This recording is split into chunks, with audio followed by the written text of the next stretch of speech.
the Andromeda Sector's most prestigious institution of higher learning, the Interstellar Academy of Strategic Studies, had been producing the galaxy's finest military minds, diplomats and combat specialists for approximately 4,000 standard cycles. That's roughly 6,000 Earth years, give or take a century.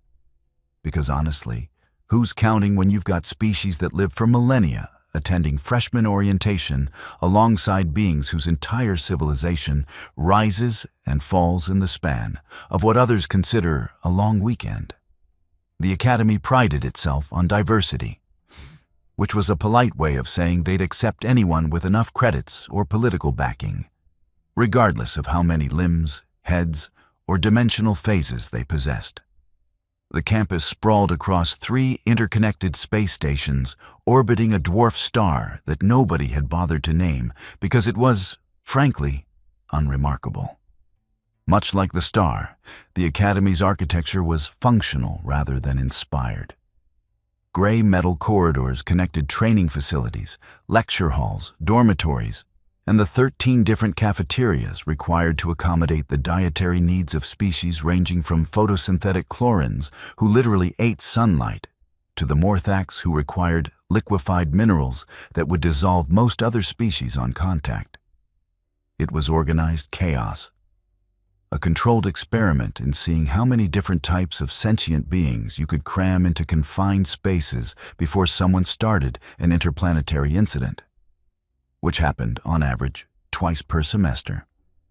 The unspoken hierarchy at the Academy was as rigid as it was predictable. At the top sat the Corinthians, a warrior race standing between 7 and 9 feet tall, built like someone had taken the concept of a heavyweight boxer and added extra muscle groups just for aesthetic purposes. Their homeworld had 3 times Earth's gravity, and they'd spent the last 50,000 years perfecting the art of breaking things with their bare hands. Just below them were the Varathian Collective, a hive-minded species that brought the phrase, "we think alike," to uncomfortable new levels. Then came about 40 other species, each with their own claims to superiority based on technological advancement, psionic abilities, or really impressive military conquest records. And then, at the very bottom of this cosmic food chain, sat humanity. Earth had stumbled into the galactic community a mere 73 years ago, when a faster-than-light experiment had gone spectacularly wrong and accidentally punched a hole straight into a major shipping lane. The Galactic Council, in their infinite wisdom and even more infinite bureaucracy, had decided that instead of glassing the planet for the inconvenience, they'd extend an invitation to join galactic society. This was primarily because Earth occupied a strategically useful position near several resource-rich systems, and secondarily because the Council loved appearing magnanimous, made for great publicity. The general consensus among the established galactic powers was that humans were adorable in the way a 3-legged puppy is adorable. Plucky, determined, but ultimately doomed to remain permanent underdogs. They came from a light gravity world with a single moon, lacked any natural armor or weapons beyond some reasonably sharp teeth, and their average lifespan was laughably short by galactic standards. They'd only recently figured out how to leave their own solar system, for crying out loud. Most species had achieved that while humans were still banging rocks together and getting excited about fire. But the Council had a diversity quota to maintain. So human students started trickling into institutions like the Academy. They were generally relegated to administrative tracks, technical positions, or xenobiology studies, the kind of careers where you needed a good memory and steady hands, rather than the ability to rip a security door off its hinges. Nobody expected much from them in the combat disciplines. Why would they? Basic biology suggested humans would get pulverized in any physical confrontation with species that had evolved under harsher conditions. This was the conventional wisdom, widely accepted and rarely questioned. which made what was about to happen in Training Hall 7 all the more entertaining. The facility was a massive circular arena, roughly 200 meters in diameter, with a reinforced floor capable of withstanding the impact of a small orbital strike. The ceiling arched 60 feet overhead, studded with lighting arrays that could simulate everything from the harsh glare of a binary star system to the perpetual twilight of a rogue planet. Around the perimeter, observation platforms held clusters of students not currently participating in the day's exercises, along with medical stations staffed by the long-suffering personnel who had to patch up the inevitable injuries that came from teaching young beings how to efficiently harm each other. The current class, Tactical Close Quarters Combat 3, was a mandatory course for all students in the Strategic Operations track. It was taught by instructor Vecthor, a grizzled Vorathian who'd spent 2 centuries in the Galactic Defense Forces before retiring to the substantially less dangerous job of teaching teenagers how to throw proper punches. He possessed 4 arms, compound eyes that could track multiple targets simultaneously, and a teaching philosophy that boiled down to try not to kill your sparring partner. But if you do, there's paperwork. Approximately 60 students formed loose clusters around the arena floor, representing a solid cross-section of the Academy's species diversity. Most had already been through their warm-up routines, which varied wildly depending on physiology. The Corinthians were doing what looked like powerlifting exercises with weights that could crush a small vehicle. The Sekari, a reptilian species with particularly flexible spines, were contorting themselves into shapes that would make a human yoga instructor weep with envy. The Chlorans were literally just standing in a sunbeam, looking smug about it, and off to one side, stretching with economical movements that suggested someone who knew exactly what their body could do was the human. She stood approximately 5 feet 7 inches tall, which translated to laughably short by Corinthian standards, and averaged to tall among most other species. Her build was lean muscle over a compact frame, the kind of physique that came from practical application rather than aesthetic bodybuilding.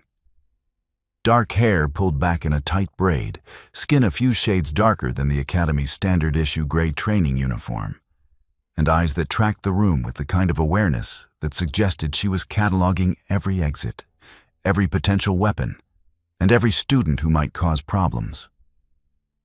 Her name was Keiko Martinez, though she'd answer to just Martinez in the clipped military style she'd grown up with.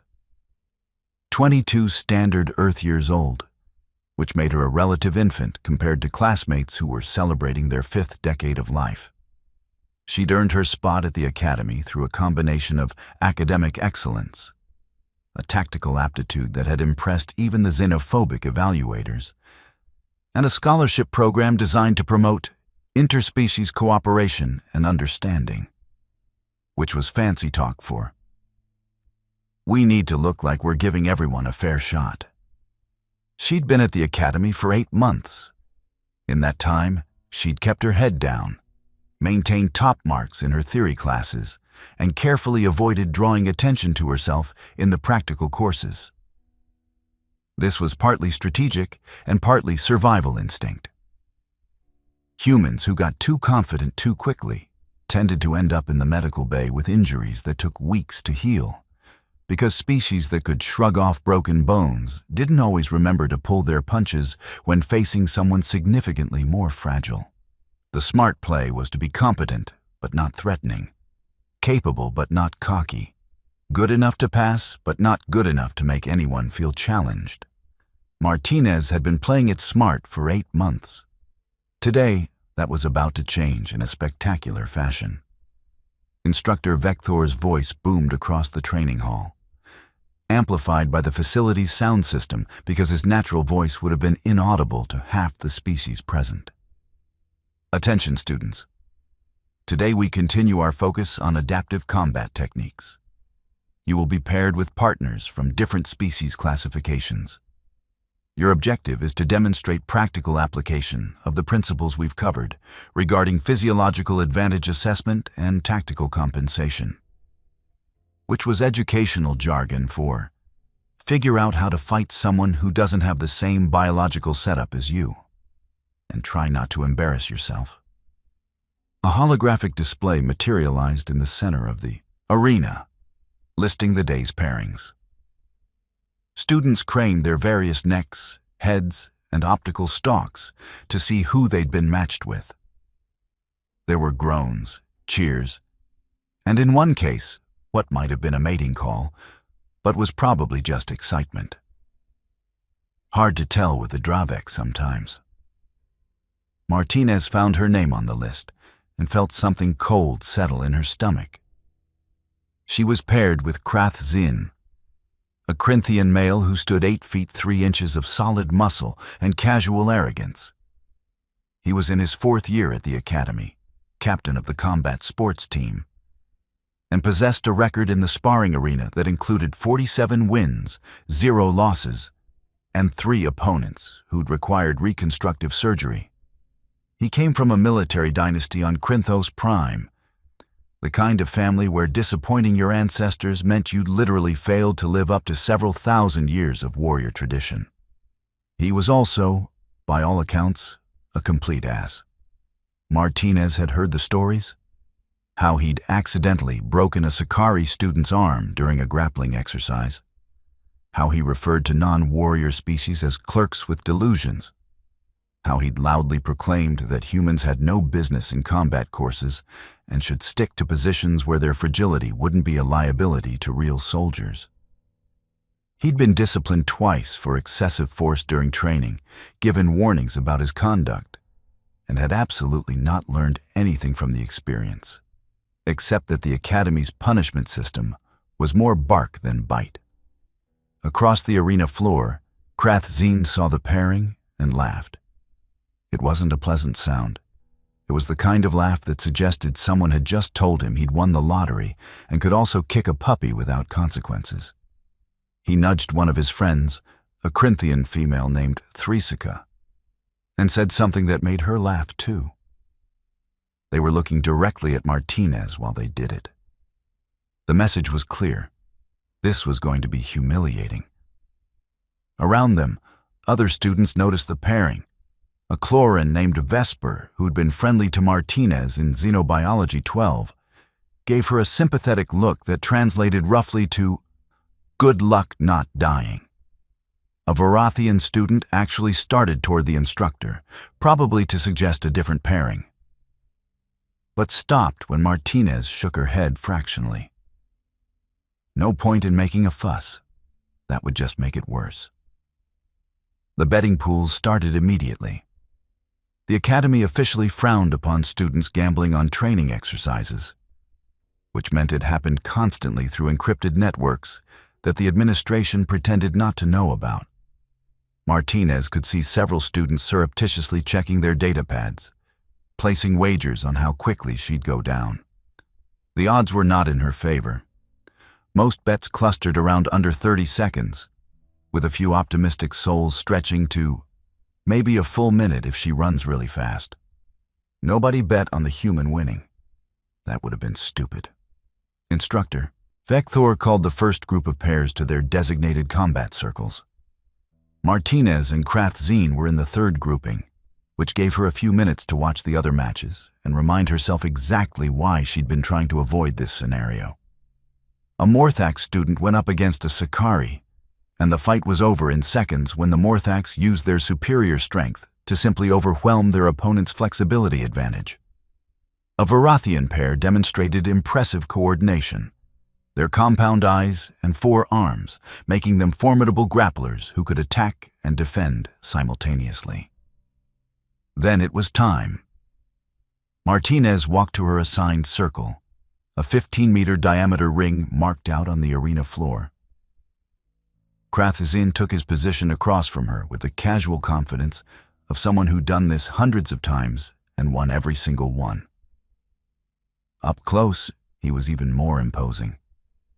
His gray-blue skin had the texture of rough stone, covered in what might have been decorative scarification or might have been actual battle scars.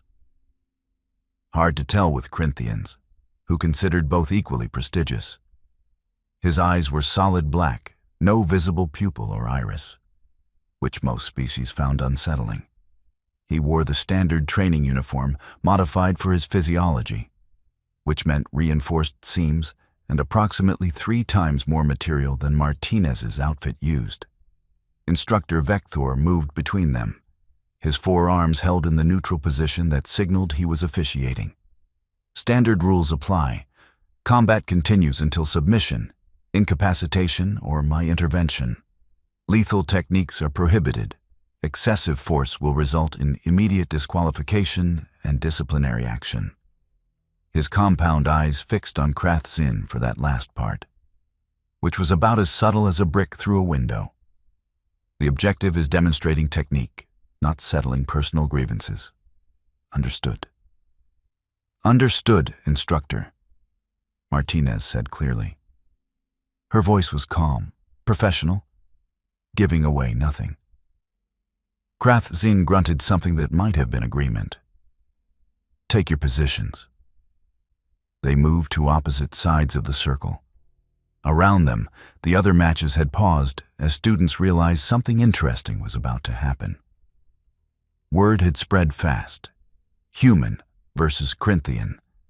David and Goliath. Except David had left his sling at home and Goliath had been hitting the gym. This was either going to be a very quick lesson in humility or a medical emergency waiting to happen. Martinez rolled her shoulders, loosening muscles that knew exactly what was coming. She'd been preparing for this moment since the day she'd arrived at the academy. Not specifically this moment, not specifically Krath-Zin, but something like it. The inevitable confrontation when playing it safe was no longer an option.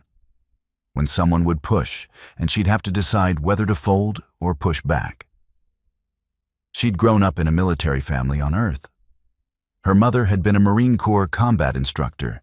Her father had taught Krav Maga to special operations units. Her childhood had been kata practice before breakfast, grappling drills after school, and dinner table conversations about the best way to disarm an opponent who had reach advantage. Other kids had played soccer. Martinez had learned 17 different ways to break someone's grip and at least 8 methods of turning an attacker's momentum against them. Her parents had taught her something the galactic community hadn't quite figured out about humans yet. Yeah, they were from a light gravity world. Yeah, they lacked natural armor or weapons. Yeah, they were physically weaker than most species they'd encounter out in the galaxy. But humans had spent their entire evolutionary history being weaker than the things trying to eat them. They'd survived not by being the strongest or the fastest, but by being the most creative, the most adaptable, and the most absolutely unhinged when cornered. Humanity had looked at a planet full of creatures with bigger teeth, sharper claws, and better armor, and decided, we're going to domesticate you, hunt you to extinction, or turn you into a coat. Sometimes all 3. And in the process, they'd gotten really good at fighting dirty. The galaxy hadn't figured this out yet because most humans in the academy were too smart to demonstrate it. Why volunteer to get your ass kicked when you could just avoid the fight entirely? Why prove you could take a punch when it was easier to simply not be where the punch was landing? Most human students followed this eminently sensible philosophy. Martinez had followed it too, right up until Krath-Zin had opened his mouth 3 weeks ago in the cafeteria and loudly proclaimed that humans were evolutionary participation trophies, who'd gotten lucky with opposable thumbs and language skills, but would have been extinct in a generation on any real world. She'd let it go. Picked up her tray, walked away, been the bigger person. Then yesterday, he'd accidentally shoved her into a wall hard enough to leave bruises, muttered something about watching where she was going, and laughed when she'd picked herself up without responding. So yeah, She was done being smart. Time to be something else. Begin. Instructor Vekthor's voice cracked across the arena. Krathzine didn't waste time with strategy or assessment. Why would he? This was a human, fragile, weak, barely worth the effort. He crossed the distance between them in 3 massive strides and threw a punch that had approximately 0 technique behind it, because he didn't need technique. He had mass, strength, and reach. That was enough. It would have been enough against most opponents. Martinez wasn't most opponents. She'd already moved before his fist reached where her head had been. Not a panicked dodge or a desperate scramble, but a precise sidestep that took her exactly far enough to avoid the blow while keeping her inside his reach.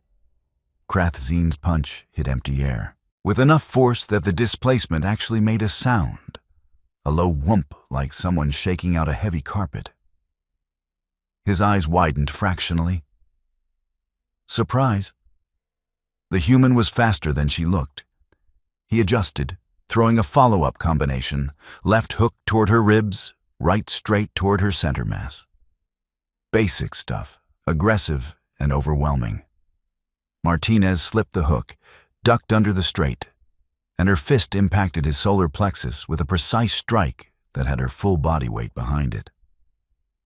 The effect was minimal. Hitting Krathzine's torso was like punching a stone wall. His skin was thick enough that human knuckles would break before doing any real damage. But Martinez wasn't trying to hurt him with that strike.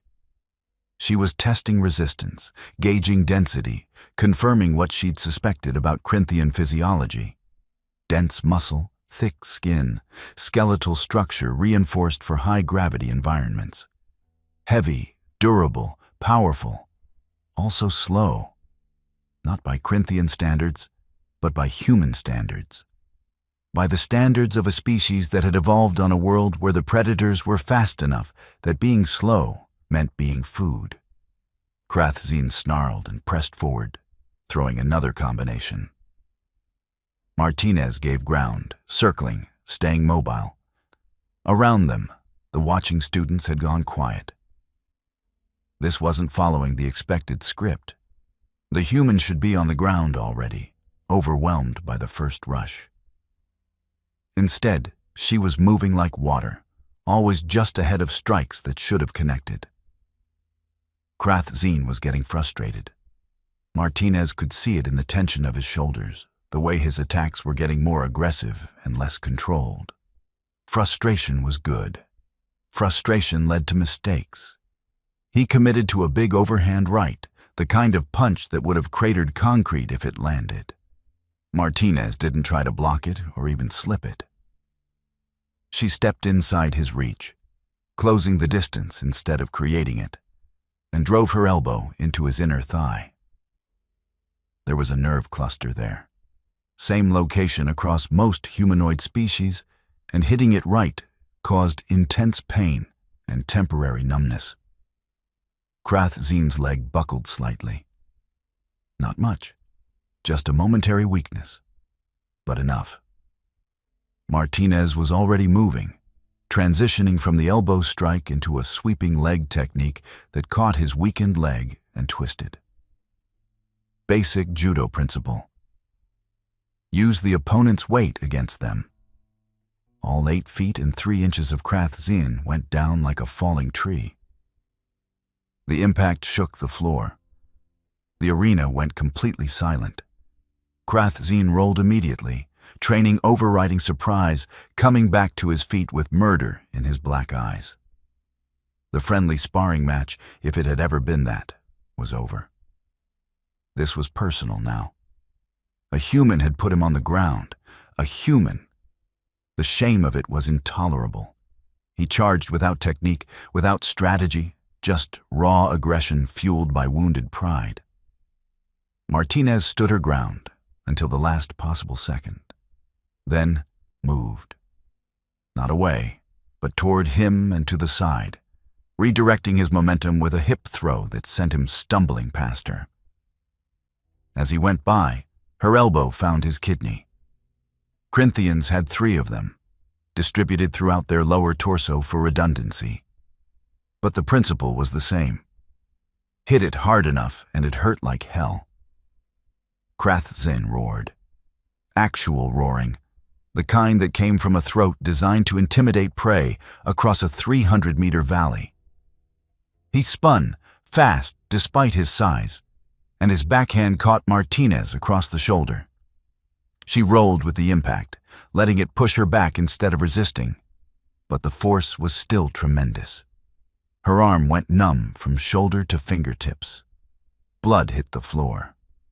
Martinez's blood, from where Krathzin's stone-like knuckles had split the skin at her shoulder. Not a serious injury, but definitely against the spirit of a training exercise. Instructor Vekthor moved forward, 2 of his 4 hands raised to call the match.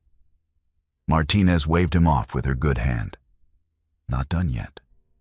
Krathzin smiled, finally drew some blood.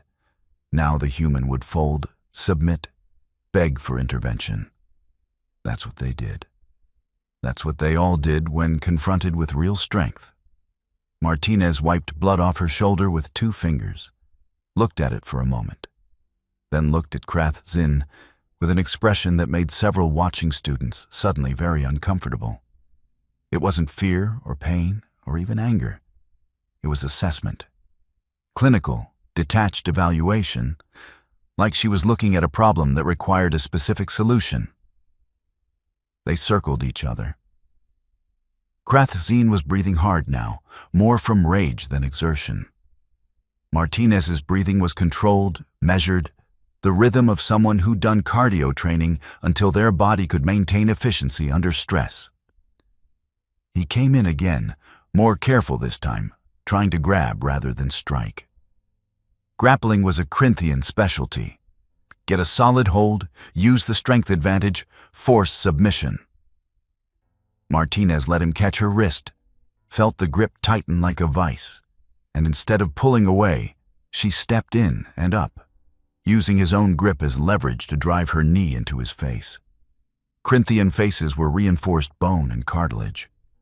Her knee impacted like hitting a wall. But even reinforced noses had limits, and Martinez had put everything she had into that strike. She felt something give. Krathzin's head snapped back. Blood started flowing from his nose, darker than human blood, almost purple. He released her wrist reflexively, hands going to his face. Martinez didn't give him time to recover. She transitioned immediately into a spinning back kick that caught him in the knee, the joint that was structurally similar across most bipedal species because there were only so many ways to engineer a load-bearing hinge. His leg buckled again, and this time Martinez followed up with a straight punch to his throat. Not hard enough to crush anything, but hard enough to make breathing difficult. Hard enough to trigger the body's panic response, the ancient mammalian brain screaming about oxygen deprivation. Krathzin went down on one knee, gasping. The arena was pandemonium now. Students shouting, some in their native languages, others in Galactic Standard. Half were cheering, the other half were horrified. The betting pools had crashed completely. This wasn't possible. Humans didn't win against Corinthians. The physics didn't work. The biology didn't support it. This violated approximately 17 different assumptions about species capability ratings. And yet, there was Krathzin, on one knee, blood running from his nose, gasping for air. And there was Martinez, standing over him, breathing hard but still on her feet, still ready. Instructor Vekthor was moving toward them, all 4 hands raised now, definitely stopping this before it went further. Medical personnel were already rushing toward the circle with scanners and emergency supplies. The match was over. Krathzin looked up at Martinez with an expression that cycled through disbelief, rage, and finally something that might have been respect. Grudging, resentful respect, but respect nonetheless. Martinez offered him a hand up, not mocking, not gloating, just the gesture that came at the end of a match between equals. He stared at it for a long moment, pride warring with practicality, then took it. She helped haul him to his feet, which was mostly symbolic since he outweighed her by at least 200 pounds. But the gesture mattered. "Good fight," she said quietly. "Only for him." Krathzine grunted, still catching his breath. Then, almost grudgingly, "You hit like a Corinthian." Coming from him, from his species, that was probably the highest compliment possible. Martinez nodded acceptance, then stepped back as the medical team swarmed in to check the damage. Her shoulder was killing her now that the adrenaline was wearing off, and she suspected she'd have spectacular bruises tomorrow. Worth it, though. Absolutely worth it. The rest of the class was chaos. Instructor Vekthor tried to restore order and continue with the remaining matches, but nobody was paying attention. All eyes were on Martinez as she headed to the medical station for her own evaluation. Students she'd never spoken to were suddenly trying to catch her eye, nodding acknowledgement. The Chloron, Vesper, gave her an enthusiastic, multi-limbed gesture that translated to roughly, "That was awesome." By the time Martinez left the training hall 2 hours later, shoulder bandaged and medical release granted, the story had already spread beyond the class. By evening, it would be all over the academy. By the next morning, it would have reached every corner of campus, embellished and enhanced with each retelling. The human who'd put a Corinthian on the floor. The little human who'd made one of the warrior elite bleed. David and Goliath, except David had forgotten his sling and decided fists would work just fine. Martinez returned to her dormitory to find 17 messages waiting, including 3 formal challenges to matches, 4 requests for training partnership, and 1 rather worrying inquiry about whether she'd be interested in joining an underground fighting circuit that the academy definitely didn't know about. She ignored all of them, took a very long shower, and collapsed into her bunk with every muscle screaming. Tomorrow would bring consequences. Krathzine had friends, allies, people who'd be offended on his behalf. The academy administration might have questions about how a friendly sparring match had ended with blood on the floor. Her scholarship status could be jeopardized if someone decided she'd been excessively violent. Tomorrow would be complicated. But tonight, lying in her bunk with her shoulder throbbing and her knuckles starting to swell, Martinez allowed herself a small smile. Worth it. 3 floors down, in a dormitory section reserved for senior Corinthian students, Krathzine sat on a reinforced bed, holding an ice pack to his face and thinking very hard about what had just happened. His friends had stopped by immediately after the medical team released him, offering condolences and suggesting various forms of revenge. But he'd sent them away. This required thought, not reaction. He'd lost. Legitimately, unambiguously lost to a human. A species he dismissed as evolutionary afterthoughts. A female who massed less than half his weight and stood a full foot shorter. She'd read his techniques, exploited his weaknesses, and systematically taken him apart like a combat puzzle she'd already solved. It was humiliating. It was also educational. Krathzine came from a warrior culture that valued strength above all, but not stupidity. Ignoring a lesson because you didn't like the teacher was how you ended up dead on some battlefield, mourned as a cautionary tale instead of honored as a hero. The human had shown him something important if he was willing to see it. Strength wasn't everything. Technique mattered, strategy mattered, adaptability mattered. The humans were new to the galactic stage, weak by most species standards, and everyone had dismissed them as irrelevant to the warrior disciplines. But if one human could do what Martinez had done, What could a trained human military force accomplish? What did Earth's combat doctrine look like when they applied that same creativity and adaptability to warfare? Suddenly, humanity seemed a lot less amusing and considerably more concerning. Krath-Zin set down the ice pack and pulled up his data pad, accessing the Academy's information networks. Time to do some research on human military history. Just out of professional curiosity, of course. Nothing to do with the nagging suspicion that the galaxy had drastically underestimated Earth's potential. Nothing to do with the growing conviction that if humans ever decided to stop being nice and start being efficient, the established powers would have a very serious problem. But that was paranoid thinking. Humans were weak, fragile, evolutionary participation trophies. Everyone knew that. Krath-Zin touched his swollen nose gingerly and pulled up the first file on human warfare, starting with something called World War II. 5 minutes later, he was deeply, profoundly concerned.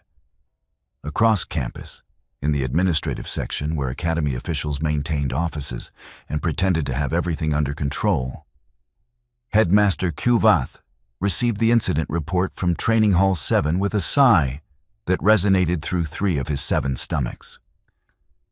Kuvath was a Trilaxian, a species known for their administrative capabilities and their complete lack of combat prowess, which made them ideal for running educational institutions where they wouldn't be tempted to join the fights they were supposed to be supervising. Another incident with Krath-Zin, he muttered, scanning the report. Then he paused, reading more carefully. Wait, the human won? His assistant, a Varathian named Kesral, who had been with him for 20 years, nodded. According to 3 independent witnesses, instructor testimony, and medical reports confirming more damage to the Corinthian student than the human. Technically, the human used excessive force by Academy standards. But given Krath-Zin's history, there's substantial argument for self-defense. Kuvath read through the report again, slower this time, trying to reconcile the data with his understanding of interspecies capabilities. This is problematic. The injury report isn't that severe. Not the injuries, the implications. Kuvath pulled up a secondary screen, accessing student records. Martinez, Keiko, human, first year in strategic operations track. Top 15% academically, unremarkable in practical courses until today. He paused. Unremarkable because she's been deliberately underperforming. You think she's been hiding her capabilities? I think she's been smart. Drawing attention as a human at this academy is generally inadvisable. Better to maintain low profile, graduate without incident, return to Earth with a credential that opens doors. Kuvath tapped his desk thoughtfully. But something changed. She stopped hiding. Question is why? Kesseral pulled up surveillance footage from the training hall, watching the match play out on holographic display. She's competent, very competent. That's not luck or adrenaline, that's training. Extensive training, Kuvath agreed, watching Martinez move with precision that spoke of thousands of hours of practice. Earth combat disciplines. I'm not familiar with them. Most aren't.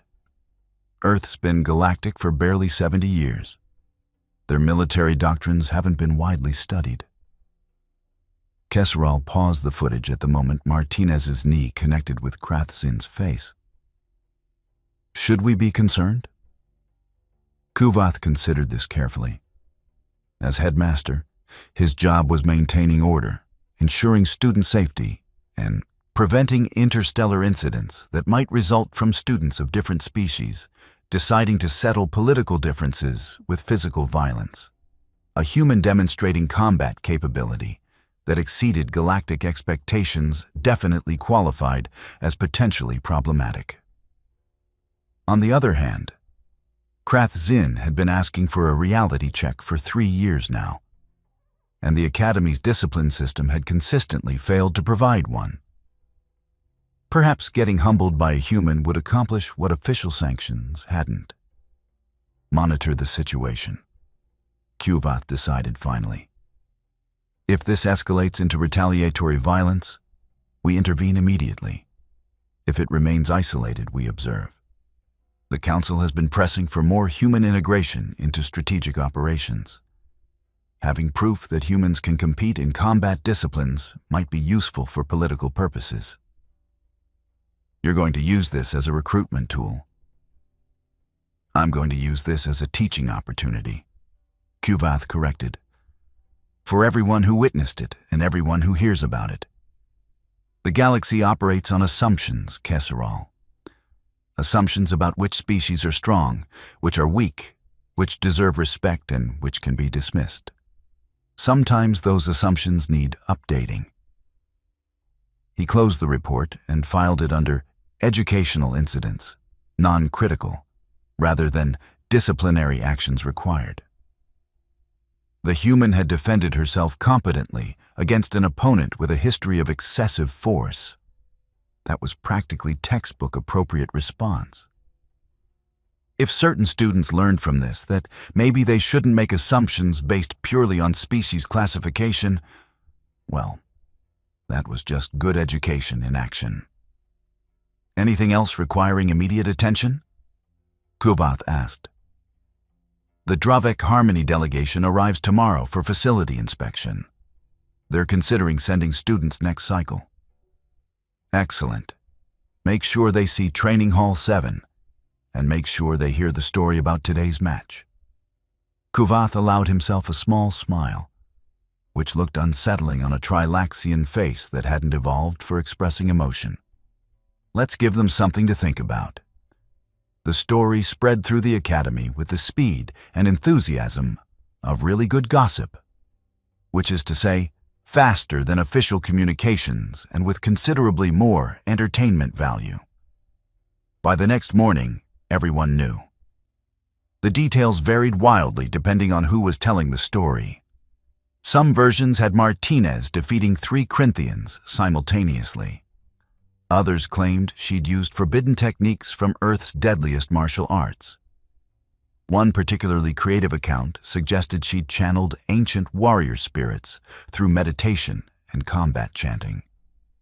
The truth was impressive enough without embellishment, but nobody let that stop them.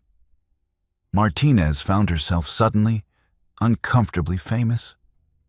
Students who'd previously ignored her now wanted to talk, to ask questions, to associate themselves with the human who'd accomplished the impossible. She handled it with the same calm competence she'd demonstrated in the arena, polite but not encouraging, friendly but maintaining distance. The challenges kept coming. Every hotshot who thought they could restore Corinthian honor, every warrior species student who wanted to test themselves against the human, every person looking to make a name by defeating the Academy's newest celebrity. Martinez declined them all. She'd made her point. No need to keep proving it.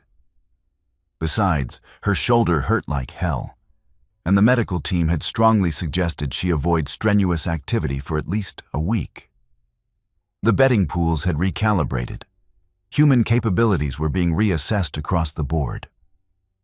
Quietly, discreetly, the Academy's Strategic Operations Department started recruiting more human applicants. Earth's military academies received inquiries about their training methods, their combat philosophies, their techniques. The galaxy was learning, slowly, what Earth had always known. Humanity might be weak by most species standards. They might lack natural weapons, armor, or extraordinary physical capabilities. They might come from a light-gravity world without significant evolutionary pressure. But they'd survived anyway. They'd thrived. They'd looked at a universe full of things stronger, faster, and more dangerous than themselves, and decided that wasn't a reason to quit. It was just another problem requiring a creative solution.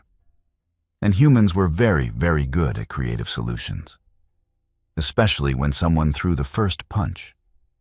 3 months later, Krathzin and Martinez were training partners, her teaching him technique and adaptability, him teaching her how to optimize for strength differentials. It was mutually beneficial and deeply uncomfortable for both of them. But they were professionals. They could work together, even if they'd never be friends. 6 months later, the first joint human-Corinthian combat unit was being discussed at the council level, combining human tactical flexibility with Corinthian raw power. The proposal was controversial, but gaining traction.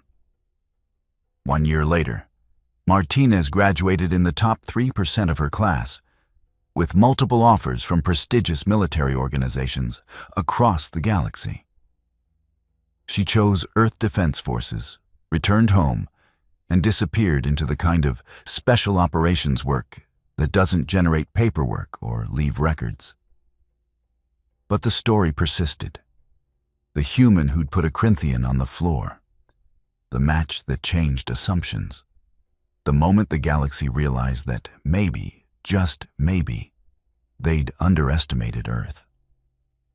It became a teaching example at the Academy, used in first-year orientation to remind students that species classification doesn't determine individual capability, that assumptions can be dangerous, that underestimating an opponent because of their biology is an excellent way to end up bleeding on a training hall floor while they stand over you. Breathing hard, but still standing, the galaxy learned its lesson slowly, reluctantly, with considerable resistance from those who preferred the old, comfortable hierarchies. But they learned. And humanity? They kept doing what they'd always done. Surviving, adapting, thriving in environments that should have killed them by any reasonable metric. Being simultaneously fragile and ridiculously stubborn. Refusing to quit just because the odds said they should. Being, in short, exactly what they'd always been. Human.